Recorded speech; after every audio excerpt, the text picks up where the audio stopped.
Ẹ káàárọ̀, ẹ káàsán, ẹ káalẹ́ ní gbogbo ibikíbi tí ẹ bá ti ń wò mí. Orúkọ tèmi ni Larry, ìjẹ́ ọmọlúàbí. Ọ̀rọ̀ ìyànjú àti jíjẹ́ ọmọlúàbí ni ohun tí máa ń sọ̀rọ̀ lé lórí, pàápàá jùlọ láàrin àwọn ọ̀dọ́.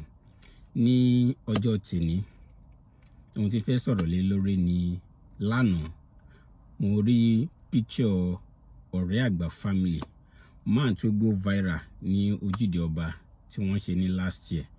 Mo post picture bàbá yìí torí mo rí wọn pé wọ́n ní wọ́n invite wọn lọ sí Onitsha pé àwọn Igbo náà ń ṣe something like Ojúde Oba, wọ́n invite wọn lọ.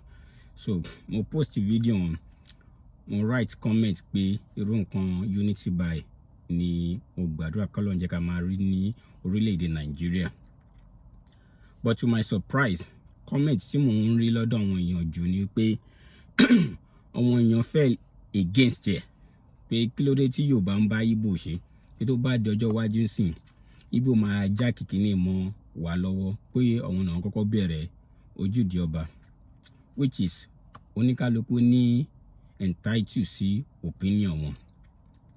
But eléyìí ló wá pè mí ṣàkíyèsí tó jẹ́ kí n wò pa ẹ wá òótọ́ mà ní ọ̀rọ̀ kìíní pé àwọn tí wọ́n wà ní ìkápá tó ń ṣe Ojúde Oba a ní láti pè wọ́n sí àkíyèsí pé Ojúde Oba tá à ń ṣe ṣó wà well documented.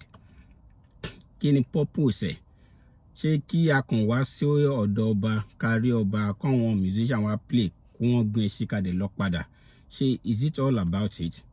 Ṣó wà well documented? Ṣé kò ní jẹ́ nǹkan tó máa dọjọ́ iwájú tí irú argument máa ṣẹlẹ̀? Torí àwọn Ìlọrin ní gbogbo last year tí ó parí Ojúde Oba yẹn, àwọn rift, àwọn argument kan ṣẹlẹ̀ pé kinní kan ló dájú, kinní kan ló dájú. Peace lèmi wà fún, but àkíyèsí tí mo fẹ́ pe àwọn tó wà ní ìṣàkóso Ojúde Oba yìí ni pé ẹ jẹ́ ká gbìyànjú kí a ṣe nǹkan tó máa jẹ́ wípé kò ní di ọjọ́ iwájú kí argument wà.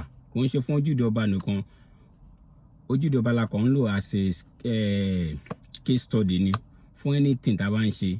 Ẹ jẹ́ ká gbìyànjú kó máa wà documented. Tẹ́ bá wo ọ̀rọ̀ Alhaji late Chief Barrister, ọ̀rọ̀ pé àwọn làwọn dá Fuji sílẹ̀, àwọn kọ́ làwọn dá Fuji sílẹ̀. Bàbá yóò ráyè sọ ìtàn Fuji kó tó di pé ọlọ́jọ́ dé. Ẹ rí i pé ọ̀rọ̀ yìí ṣì wà nílẹ̀ tó ń jà ràn-ìràn. So irú àwọn nǹkan báyìí ni àkíyèsí tí mo ní pé kí n wá sọ fún ẹ̀yin olùgbọ́ mi. Ẹ jẹ́ ká gbìyànjú ká máa document anything. Ṣíṣe lè ó máa prevent wa fún àwọn ọjọ́ iwájú àwọn nǹkan kéékèèké tá a fojú sí. Kódà nínú mọ̀lẹ́bí tí everything bá wà documented kò ní jẹ́ kí àwọn unnecessary arguments àbí ìjà tí unnecessary kó bẹ́ yọ. Òun ni ọ̀rọ̀ ìyànjú tí mo ní kí wọ́n sọ lọ́jọ́ tòní. Bí mo ṣe máa sọ, ẹ jọ̀ọ́ ẹ follow mi lórí social media handle mi, YouTube, Facebook, TikTok àti kí ló ń pè Instagram, ìjẹ́ ọmọlúàbí. Ó náà nǹkan tí èmi náà fẹ́ give back to the society tí mo fẹ́ máa ṣe live lórí YouTube, but mo need some followers kó tó di pé mi máa lè máa ṣe live yẹn. Anytime tẹ́ bá come across video mi lórí YouTube, lẹ́yìn tẹ́ bá wò tán ẹ bá mi subscribe, èyí ò ní ná yín lówó gẹ́gẹ́ bí mo ṣe máa sọ. Ẹ jọ̀ọ́ Ọlọ́run á wà pẹ̀lú wa. Ẹ ṣé.